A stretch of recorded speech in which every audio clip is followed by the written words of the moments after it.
Hello people of the web and welcome back to my YouTube channel.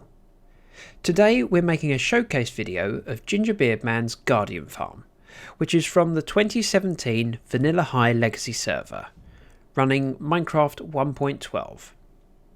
Now this video is one that I've been looking forward to making for a few weeks now. I reached out to Ginger for some details on the build, but sadly I haven't received a response yet. So we're going to be doing some blind exploration. The base is centered around a guardian farm, surrounding which there are 4 very pretty spires, this multi-biomed ring and a giant cave spider. And I'm sure we'll be discovering plenty more when we look around. We will start with the ring that surrounds the base. It's got the main 4 compass directions marked on it and used to separate the different biomes. The ring is home to a desert biome, a plains biome, a jungle biome, and my personal favourite, the frozen biome. While there are many things that catch my eye and warrant investigation, I can't help but be very drawn to this island. While the rest of the base is very geometrically measured with perfect circles and symmetry, this island looks like it was naturally generated. I suspect this may have been Ginger's original home, before all of the grand structures were built. Now this small build may have been his original safe spot, which at first I was confused why it lacked a roof, and then I remembered this is 1.12, which predates the Phantom, so as long as it's well lit inside it was perfectly safe. As we're here above a very clear pathway, it would be a shame not to follow it. This path heads almost directly to the cave spider, only detouring down a tunnel to travel beneath the ring. Cave spiders are one of the most deadly mobs in the game. Not only are they small and difficult to hit, they move very quickly, they can climb walls, fit through half a block high gaps, poison you as well as hit you, and often seem to attack in large numbers.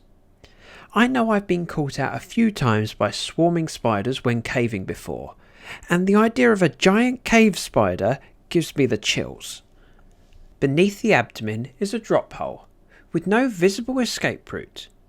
Luckily I have creative, so I don't need to worry about going down there and being stuck in what I suspect is home for a number of cave spiders.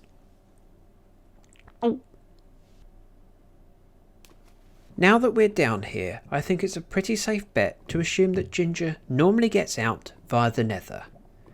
Now, all these chests on the wall make the room look very organised. But then I have to say that these few on the floor that are sporadically placed ruin the entire room for me. Now I'm sure Ginger would have tidied them up had he realised I was making a video. Just at the bottom of these stairs is the XP grinding room. The floor has been made of glass so that you can see all the spawners active beneath. Obviously you have to be careful with light usage as to not bleed light and prevent spawners from working. Because of this, the room needs to be dark. Fortunately, mobs won't spawn on glass. You may notice that while we have plenty of spiders spawning, we haven't got any in the grinding area. This is because the cave spider farm has 2 modes. One for XP and another that automatically generates string with a redstone powered killing mechanism. The redstone is very simple but also very smart. There is a lever placed on the wall of the storage lobby that we were in earlier. This lever determines whether the spiders go to the grinder that we were just at or travel to what I like to call the Chamber of Death. That's where the spiders are squeezed into a very small space and subjected to very short bursts of lava, which set the spider alight but retract before any drops are lost to the lava.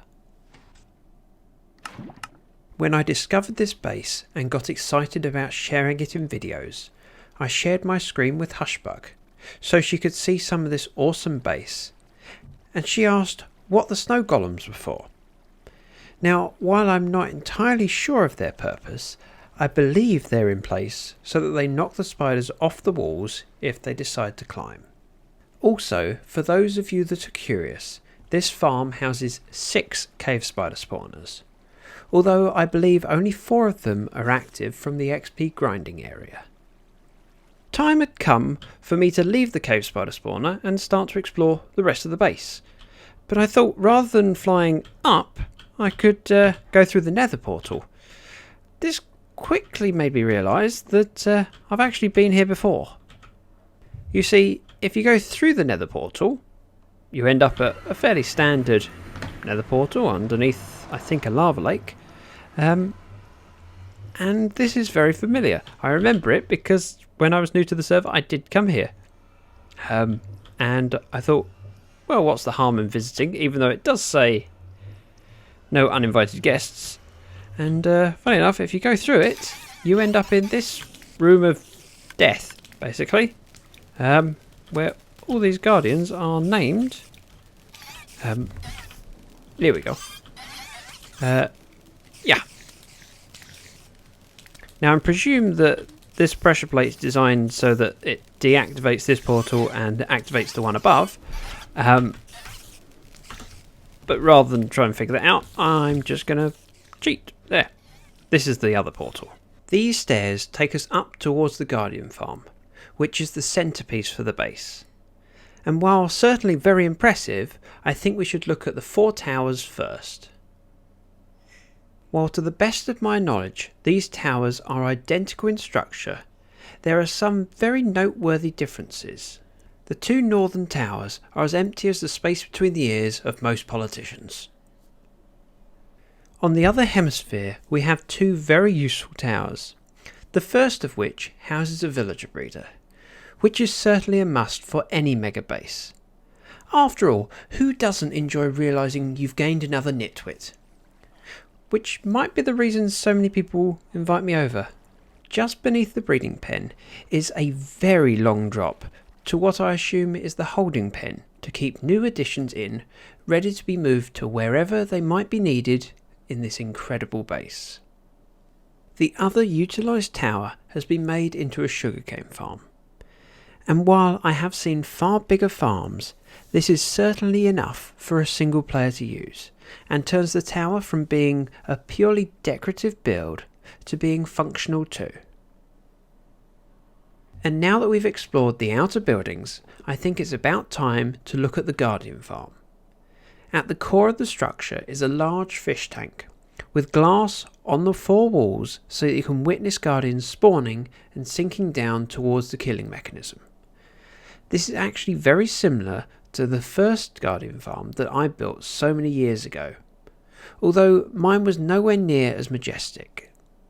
Placed on top of the Guardian Farm is this building that reminds me a bit of a bandstand, but of course made out of some more exuberant materials. Mounted on the wall in here is a map of the base. When I first saw a pair of anvils placed either side of the exit, I thought that perhaps there were 2, so you weren't left without one if one were to suddenly break. Perhaps there are 2 furnaces to help smelt items faster. Then I saw a pair of crafting tables and a pair of ender chests and realised that Ginger obviously likes his symmetry.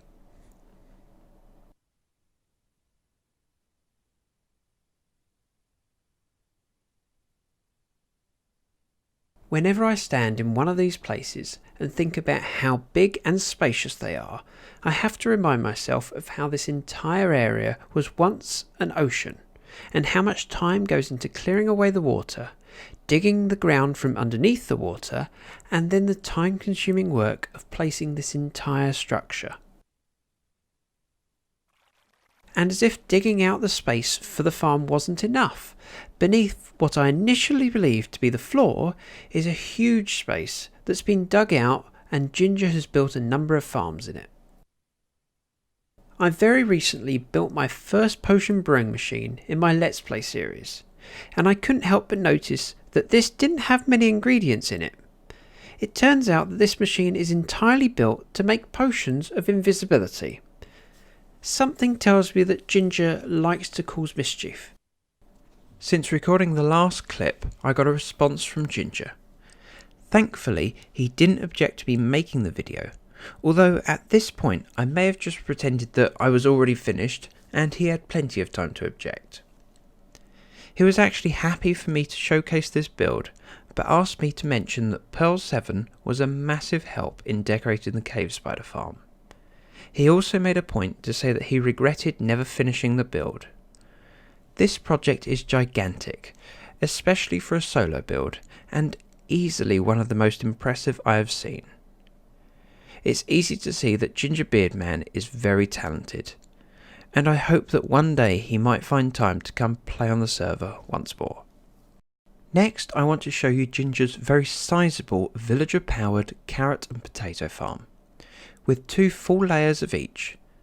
These farms work by using a single farmer per layer that harvests crops, and then when he attempts to share the delicious vegetables he's harvested with the villager at the centre of his layer, they end up in a water stream, carrying them far away from the farm and along to Ginger's storage area.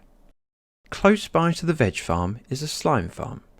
The location of the slime farm is not ideal, as to maximise efficiency it's best to minimise the height of anything built within the chunk, but this chunk overlaps with the guardian farm.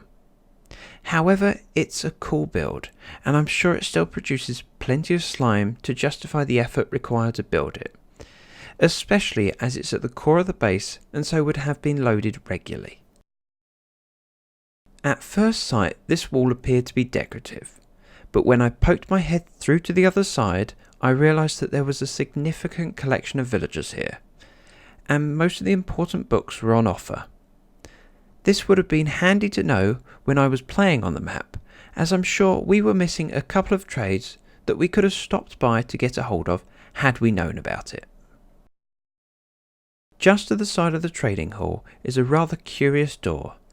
Behind this door is actually a service tunnel to the villager drop directly underneath the breeder tower that we discovered earlier in the video. The final farm on this layer is the wheat farm. This works in a very different way to the previous crop farms. It relies on having farmers with their inventories completely full of seeds. This way, whenever they harvest the wheat, they pick up seeds if they have any room, and then the wheat just lays on the floor, ready to be picked up by the hopper minecarts travelling underneath. When I was exploring this layer of the base, the last thing I was expecting was to discover yet another layer beneath, as I was sure we must have been close to bedrock already. But actually, at the bottom of the stairs is Ginger's storage. There is a large number of chests. The chests where you can see the hoppers behind are all fitted with filters, so that each slice of chests is for a single block. I was just about to wrap up the video and accidentally discovered that there is yet another floor beneath here.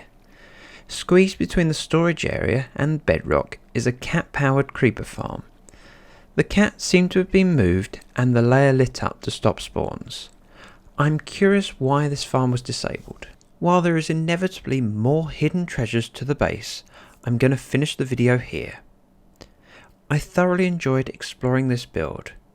If you have any comments for me or Ginger, please leave them below, as I make an effort to read all of mine, and I'm sure Ginger will be paying attention too. I'd also love to hear your suggestions for future showcase videos. If you would consider leaving a like, it would be greatly appreciated, as it helps my discoverability a lot. Thank you very much for watching. Bye bye now.